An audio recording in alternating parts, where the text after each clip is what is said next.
ွှေမြို့တော်လို့ခေါ်ဆိုလိုက်ရင်ရဲသားမုံရွှေမြို့တော်လို့တင်စားခေါ်ရတဲ့မန္တလေးမြို့သားလင်းတစ်မြို့တည်းပဲရှိပါတယ်ရှင်။ဥဒယဉ်ကျေးမှုနဲ့အမှုပညာရဲ့များစွာကိုသင်ကြားပေးတဲ့ဗဟိုချက်မြို့တော်လည်းဖြစ်ပါတယ်ရှင်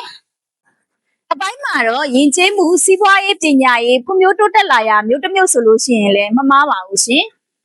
ပညာရေးမှာတိုးတက်လာတာနဲ့အများခေတ်မီပညာရေးလမ်းကြောင်းတွေကိုသင်ကြားပေးလျက်ရှိသော LBU International College ဟာဆိုရင်ဖြင့်မန္တလေးမြို့ရဲ့အဓိကနေရာဖြစ်သော43လမ်း69-68ကြားမှာတည်ရှိတာပဲဖြစ်ပါတယ်ရှင်။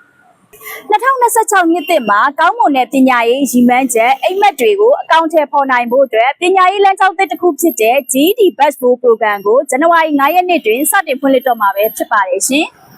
မိမိတို့၏သားသမီးတွေရဲ့ပညာရေးကိုအကောင်းဆုံးဖန်တီးပေးနိုင်မှုအတွက်နိုင်ငံတကာအဆင့်မီ High School Certificate လက်မှတ်ရယူလိုသူများအတွက်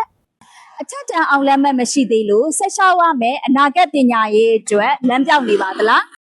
ကျောင်းထွက်ခဲ့ရလို့ဒါမှမဟုတ်ပုံမှန်ပညာရေးလမ်းကြောင်းမှာအချိန်မပေးနိုင်လို့အနာဂတ်အတွက်တွေးပြီးစိတ်ပူနေပါသလားဒါဆိုရင်စိတ်မပူပါနဲ့တော့ LBU International College မှာ GED ကိုအတွေ့အကြုံများစွာရှိသောဝါရင်ဆရာမကြီးများမှသင်ကြားပေးပြီးကျောင်းသားကျောင်းသူများနားလည်လွယ်ကူစေမယ့်နည်းလမ်းများဖြစ်လေရွေးချယ်သင်ကြားပေးလျက်ရှိပါတယ်ရှင်။ဒါအပြင်ပြည့်စုံတဲ့သင်ကြားရေးရဝန်းမှာနိုင်ငံတကာပညာရေးအတွက်သင်ကြားလိုသောလူငယ်များအတွက် GED Scholarship Program များကိုလည်းရှောက်ထားလို့ရနေပါပြီရှင်။ GED လက်မှတ်ရရှိထားသူတွေအနေနဲ့နိုင်ငံခြားမှာကျောင်းဆက်တက်လို့ရမှာဖြစ်ပြီးအမေရိကန်၊ဂျပန်၊ဒူဘိုင်း၊စင်ကာပူ၊ထိုင်းနိုင်ငံတို့မှာအလုပ်ကိုင်များစွာကိုလည်းဝင်ရောက်လျှောက်ထားလို့ရမှာပဲဖြစ်ပါတယ်ရှင်။အမြင့်မားဆုံးအနေနဲ့ Business and Sales, Healthcare, Administrative Office တို့လိုလုပ်ငန်းခွင်ကိုဝင်ရောက်နိုင်တယ်လို့